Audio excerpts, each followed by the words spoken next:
तुझे बे हंसी दिलू, तुझे बे चाही दिलू।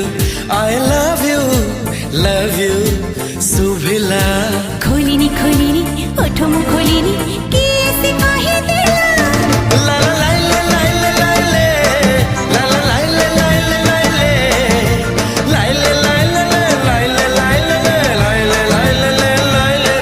तुझे भी हंसी दिलू, तुझे भी चाहे दिलू। I love you Subhila. लेखनी लेखनी गप मु लेखनी कि ऐसे पढ़ी